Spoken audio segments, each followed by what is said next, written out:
விஜய் வந்து காவேரி கிட்ட கோச்சுக்கிட்டாரு. "எதுக்காக நீ எல்லா இடத்துலயும் போய் சுத்துற காவேரி? உடம்பு என்னத்துக்கு ஆவுறது?" அப்படின்னு சொல்லிட்டு, "பரவாயில்ல விடுங்க. நம்ம கஸ்டமர் தானே இன்வைட் பண்ணேன். கூடவே வந்து ஸ்டாஃபும் வந்தாங்க. அதனால எந்த பிரச்சனையும் இல்ல." அப்படி சொல்லிட்டுருக்காரு. இத கேட்டுட்டு வந்து, எப்படியோ போ காவேரி" அப்படின்னு சொல்லிட்டு போறாரு.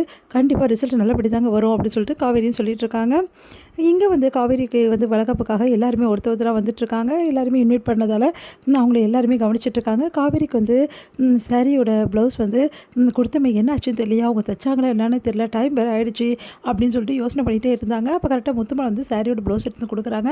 அதே மாரி கங்காக்கு குடுக்குறாங்க. பார்த்தா ரொம்ப அழகா முத்துமலை வந்து தச்சிருக்காங்க.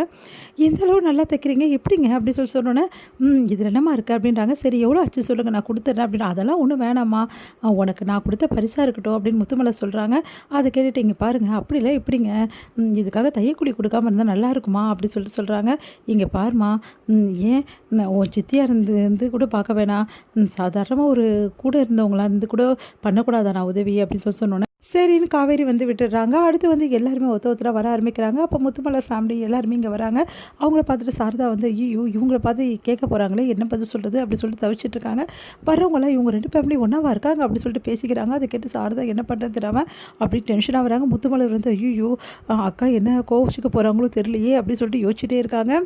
இங்க வந்து பாட்டி வந்து என்ன சொல்றாங்க, காவேரி கிட்ட, "காவேரி எல்லாமே முடிஞ்சுச்சா? சம்பிரதாயம் எல்லாமே ஆரம்பிக்கிறோம் வாம்மா" அப்படின்னு சொன்னோனே, விஜய் வந்து காவேரியை அவ்வளோ அழகாக கூட்டிகிட்டு வராரு. அப்போ வந்து எல்லாருமே ரொம்ப சூப்பராக இருக்கீங்க அப்படின்னு சொல்லிட்டு பாராட்டுறாங்க. அடுத்து வந்து கஸ்டமர்ஸ் எல்லாருமே அங்கே வராங்க. "இவங்கலாம் யார்?" அப்படின்னு சொல்லிட்டு தாத்தாவும் பாட்டி கேட்குறாங்க. "இவங்கலாம் நம்ம வீட வந்து புக் பண்ண கஸ்டமர்ஸு." அப்படின்னோடனே, "என்ன காவேரி இவங்களெல்லாம் கூப்பிட்ருக்கா?" அப்படின்னு சொல்லிட்டு தாத்தா வந்து யோசிச்சுட்டு இருக்காரு. "தாத்தா, நானும் எவ்வளோ சொல்லி பார்த்தேன் தாத்தா. ஆனா காவேரி கேட்கல. காவேரியோட விருப்பம்னு சொன்னா. அதனால தான் விட்டுட்டேன் தாத்தா." அப்படின்னோடனே, என்னென்னமோ பண்ணுறாளே காவேரி, ஒன்றும் புரியலையேடா. இதனால யாருக்கும் எதுவும் டென்ஷன் இல்லாமல் இருக்கணும்." அப்படின்னோடனே எல்லாருமே வந்து வராங்க. வந்து எல்லாம், "வாங்க சார், வாங்க சார்" சொல்லிட்டு எல்லாருமே வரவேற்கிறார் நம்ம விஜய். "சார், நாங்கள் நினச்சி கூட பார்க்கல சார். எங்களெல்லாம் நீங்கள் உங்களோட ஃபேமிலி ஃபங்க்ஷனுக்கு கூப்பிடுவீங்கன்னு சொல்லிட்டு. அது இப்போ தான் சார் எங்களுக்கு உண்மையிலேயே தெரிஞ்சு போச்சு. கண்டிப்பாக நீங்கள் வீடை வந்து சொன்ன நேரத்துக்கு முடிச்சு கொடுப்பீங்கன்னு சொல்லிட்டு, எப்போ உங்கள் ஃபேமிலியில் ஒருத்தராக எங்களை நினைக்கிறீங்களோ எங்களுக்கு நம்பிக்கை வந்துச்சு சார்." அப்படி சொல்கிறாங்க எல்லாருமே சேர்ந்து. அதெல்லாம் கேட்டு விஜய் வந்து யோசிக்கிறாரு. "இவ்வளோ நாள் நீங்கள் சொன்னீங்க, அதை நான் நம்பி போனோம். இருந்தாலும் மனசு வந்து ஒரு மாதிரியே இருந்தது சார் எங்களுக்கு. எங்கே கொடுப்பீங்களோ கொடுக்க மாட்டீங்களோ வீடை அப்படின்னு சொல்லிட்டு நாங்கள் யோசிச்சுட்டே இருந்தோம். ஆனால் இப்போ எங்களுக்கு நிம்மதியாயிடுச்சு சார். இதுக்கப்புறம் உங்களுக்கு அகேன்ஸ்டாக எந்த வந்து ஸ்டேட்மெண்ட்டையும் நாங்கள் வந்து மீடியாவில் சொல்லவே மாட்டோம் சார். உண்மையிலேயே சொன்னால் அவங்க ஒய்ஃப் ரொம்ப நல்லவங்க சார்." அப்படி சொல்லிட்டு இருக்கும்போதே விஜய்க்கு ஒன்றுமே புரியல. இங்கே வந்து அப்படியே ஒன்றும் புரியாமல் யோசிச்சுட்டே இருக்காரு. அப்படியே பிரமிப்பாக இருக்குது விஜய்க்கு. தேங்க்ஸுங்க அப்படி சொல்லிட்டு காவேரி கிட்ட போகிறார். "காவேரி கலக்கிட்டடி" அப்படின்னோடனே, "என்னங்க என்ன ஆச்சு? உண்மையிலேயே நீங்கள் இவங்களெல்லாம் கூப்பிட்டதை வந்து நினச்சேன் நான். எதுக்கு இவங்களாம் அப்படின்ற மாதிரி நினச்சேன். ஆனால் அவங்க சொல்கிறதெல்லாம் பார்த்தா இதுக்கப்புறம் வந்து மீடியாவில் கூட எந்த ஸ்டேட்மெண்ட் கொடுக்க மாட்டேன்றாங்க. கரெக்டு தான் காவேரி, நீ பேசுனது. நீ கரெக்டாக தான் யோசிச்சிருக்கடி. உண்மையிலேயே ஒய்ஃப் பயங்கர புத்திசாலி." அப்படி சொல்லிட்டு அப்படியே ஹக் பண்ணுறாரு. "ஏங்க எல்லாரும் இருக்காங்க, என்ன பண்ணிட்டு இருக்கீங்க?" அப்படின்னோடனே, என் பொண்டாட்டியும் நான் ஹக் பண்ணக்கூடாதா? ஹக் மட்டும் பண்ண மாட்டேன், கிஸ்ஸும் பண்ணுவேன்." அப்படி சொல்லிட்டு அப்படியே நெத்தி வடுகளே லைட்டாக கிஸ் பண்ணுறாரு. "ஏங்க உங்களுக்கு கொஞ்சமாவது இருக்கா?" "இல்லை இருக்காங்க, ஏதோ நினைக்க போகிறாங்க.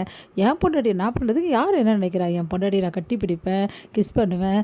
என் பொண்டாட்டி." அப்படின்னோடனே, "சரி சரி போதும் நிறுத்துங்க." அப்படின்றாங்க. சிரிக்கிறாரு. அடுத்து வந்து இங்கே ஃபோட்டோஷாப் வந்துடுறாங்க. அப்புறம் வந்து விஜயும் காவேரி வந்து அவ்வளோ அழகழகாக ஃபோட்டோஸ் நிறைய எடுத்துக்கிறாங்க. அதை பார்த்து காவேரி, "என்னங்க நீங்கள் இவ்வளோ ஃபோட்டோஸ் வந்து எடுக்கிறதுக்கு ஆள் செட் பண்ணியிருக்கீங்க?" அப்படின்னோடனே, "பிற என்ன காவேரி, நீ தானே சொன்ன எனக்கு எதுவுமே தேவையில்லை, வெறும் ஃபோட்டோ ஷூட்டே போதும் அப்படின்னு சொல்லிட்டு, அதனால தான் இந்த அளவு நான் பண்ணியிருக்கேன்." அப்படின்னோடனே அப்படியே மெய்மறந்து போகிறாங்க காவேரி. அந்த அலங்காரம்லாம் பார்த்தா காவேரி பிரமிச்சு போகிறாங்க. "எப்படிங்க இப்படிலாம் பண்ண முடிஞ்சது உங்களால்?" அப்படின்னு சொல்லிட்டு, எப்படி இருக்குது? வித்தியாசமாக இருக்குங்க, ரொம்ப ரொம்ப வித்தியாசமாக இருக்குன்னு ரொம்ப சந்தோஷப்படுறாங்க காவேரி.